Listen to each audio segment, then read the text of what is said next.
हम सबका सौभाग्य है विद्या की देवी सरस्वती उनके प्रांगण में बगैर किसी भूमिका के मैं सीधा खड़ा हो गया। जोरदार तालियां बजाओ क्योंकि 2 घंटे देरी से चल रहा हूं और लगातार कार्यक्रम बने हुए। मेरी इच्छा थी कि मैं पर्याप्त समय दूं, लेकिन मौसम और दोनों कारण से एक बार तो लगा कि कार्यक्रम कैंसिल करना पड़ेगा, लेकिन शहडोल वालों का प्रेम ऐसा है कि छोड़ नहीं सकता, इसलिए हर हालत में आपके बीच में दौड़ते दौड़ते आए। जोरदार तालियां बजाओ समूचे मंच के लिए।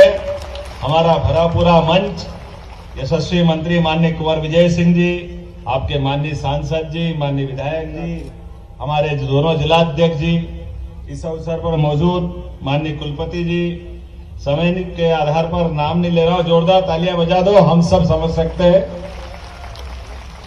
मध्य प्रदेश की धरती तो बहुत सौभाग्यशाली है। 5000 साल पहले से शिक्षा का अलग जगाती आई है। भगवान कृष्ण और बलराम की शिक्षा स्थली मध्य प्रदेश की धरती रही है। उज्जैन सांदीपनि आश्रम और शहडोल, परमात्मा की दया से शहडोल को विशेष आशीर्वाद मिला है प्रकृति की सुंदरता का, जहां सहस्त्र तालाब के आधार पर इस शहडोल का नाम रखा गया है।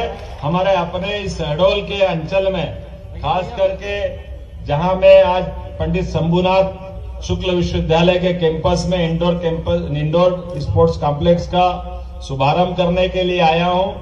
आज के साथ कुछ समय पहले जब मैं शिक्षा मंत्री के नाते आया था तो उस कैंपस में गया था, इस कैंपस में आना बाकी रह गया था। परमात्मा ने तालमेल बनाया दोनों तरफ आने के साथ। यहाँ खास करके वनांचल क्षेत्र में आदिवासी भाई बहनों के लिए, बाकी लोगों के लिए भी जिस प्रकार से यशस्वी प्रधानमंत्री काम कर रहे हैं, मैं अभिनंदन करना चाहूंगा नरेंद्र मोदी जी का आपके माध्यम से, जिनके कारण से नरेंद्र मोदी का नाम ही ऐसा है, माननीय यशस्वी प्रधानमंत्री का, जिनका नाम मुंह से निकले नहीं कि रोमांच से भर जाता है व्यक्ति, उत्साह और उमंग से भर जाता है।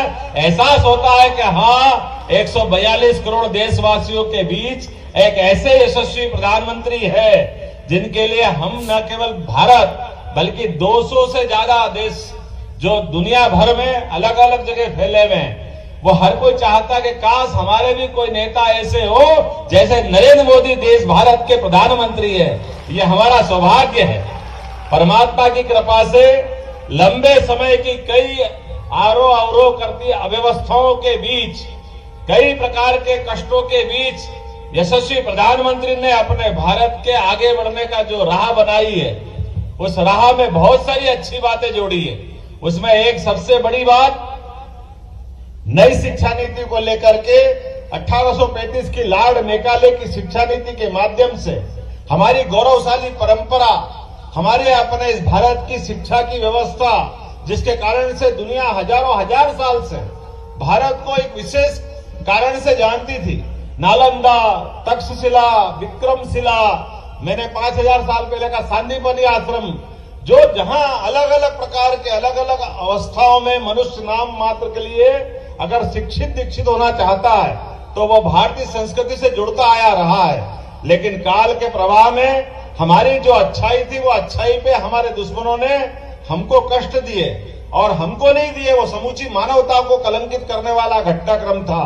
लेकिन मुझे इस बात की प्रसन्नता है, यशस्वी प्रधानमंत्री के नेतृत्व में भारत ने पुनः नई शिक्षा नीति लागू करके वो गौरवशाली क्षण हासिल करने के लिए अपना ठोस कदम बढ़ाया है। यशस्वी प्रधानमंत्री के नेतृत्व में अब हमारी नई शिक्षा नीति में वो सारी चीजों को समाहित किया है जिसके कारण से भारत जाना जाता रहा है। आप कल्पना करिए, अगर सादगी की बात करें, सुशासन की बात करें, अब तो भगवान राम को कैसे छोड़ सकते हैं। भगवान राम का 17 लाख साल पुराना समय, वो राम राज्य आज भी रोमांचित करता है। आदर्श पिता, आदर्श पुत्र, आदर्श पति, आदर्श शासक, और अपने सब कुछ जुटा करके भी आनंद के साथ जीवन जीते हुए पूरे देश के भले के लिए जो लगातार अपना जीवन जीते रहे। ऐसे काल में हमारी नई शिक्षा नीति में हमने वो सारे चीजों को जोड़ा है जिनको काल के प्रवाह में हमको दूर रखा गया था, दूर हटाया गया था। सनातन धर्म की व्यवस्थाओं को नकारा गया था। बड़े दुर्भाग्य के साथ कहना पड़ रहा है, आज के समय में काल के प्रवाह में जिन जिन लोगों ने अपराध किया है उन सबको माफी मांगना पड़ेगी। ये समय ऐसा चल रहा है कोई उनको इस बात के लिए माफ नहीं करेगा। ये लोग आज भी भगवान राम के मंदिर के आमंत्रण को ठुकरा रहे हैं। भैया भारत पता नहीं कौन से जमाने के लोग हैं, क्या सोचते हैं। भगवान राम के प्राण प्रतिष्ठा के अवसर को, और वो भी अयोध्या के अवसर को, वो सारे लोग हैं जिन्होंने पहले भी गलत बोला था और आज भी उस बात को ठुकरा करके फिर गलती कर रहे हैं। मैं आज सम्मानी मंच से निवेदन करना चाहता हूं कि अभी भी समय है, 22 तारीख में बहुत समय है। विचार करना चाहिए जिन जिन लोगों ने निर्णय किया कि हम राम मंदिर के प्रस्ताव को, राम मंदिर के निर्माण कार्य के बाद होने वाली प्राण प्रतिष्ठा को नकार रहे हैं। ये वर्तमान की पीढ़ी, भारत के समस्त बहुसंख्यक समाज के लिए निश्चित रूप से सोचने वाला विषय है। राजनीति होती रहेगी, लोकतंत्र का तकाजा है, विचारों की अभिव्यक्ति है, विचार की मतभिन्नता हो सकती है, लेकिन कोई संस्कृति को नकार दे, ये बहुत दुर्भाग्य की बात होगी। आज के इस अवसर पर खास करके स्पोर्ट्स कॉम्प्लेक्स का मैं लोकार्पण कर रहा हूं और यशस्वी प्रधानमंत्री के नेतृत्व में कितना बदल जाता है एक शासन व्यवस्था के बदलते ही माहौल। कहां हम बड़ी मुश्किल से एक, और कभी तो एक भी नहीं, ओलंपिक में पुरस्कार लेने जाते थे, कभी कभी लगातार भगवान की दया से कुश्ती में जरूर मिलता था, लेकिन बाकी खेल में पता ही नहीं चलता था। और अब क्या हो रहा है, एक नहीं, दो नहीं, लगातार पुरस्कारों की झड़ी लगी हुई है यशस्वी प्रधानमंत्री के नेतृत्व में। हमारे युवाओं को मौका मिलना चाहिए, वो अपनी क्षमता योग्यता से निश्चित रूप से अपनी प्रतिभा का प्रकटीकरण करेंगे, लेकिन अगर भेदभाव होता है, अगर प्रशिक्षण की कमी होती है, साधन संसाधन की कमी होती है, तो वो कैसे उपलब्धि हासिल कर सकते हैं। मुझे इस बात की प्रसन्नता, समय की कमी है कि हमारी नई सरकार, डबल इंजन की सरकार, माननीय मोदी जी के नेतृत्व में खेल सहित सभी क्षेत्रों में लगातार आगे बढ़ती जाएगी। मेरी अपनी ओर से नए लोकार्पण की बधाई, बहुत बहुत धन्यवाद। भारत माता की जय। मैं माननीय कुलपति महोदय की ओर से मंच के केंद्र की प्रतिष्ठा, मंच की शोभा, आप सभी का सादर आभार करता हूं। आप सभी आज इस कार्यक्रम को गरिमा प्रदान करने के लिए उपस्थित हुए।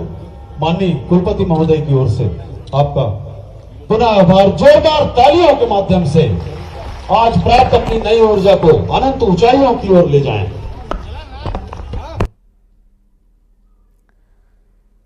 तो ये तस्वीरें आप देख रहे थे शहडोल से। सीएम डॉक्टर मोहन यादव मंच पर मौजूद थे। संबोधन में तमाम बड़ी बातें उनकी तरफ से कही गई। कौन कौन सी सौगात लेकर आए हैं ये भी बताया, साथ ही युवाओं को सीधे प्रेरित किया खेलों की ओर बढ़ने के लिए।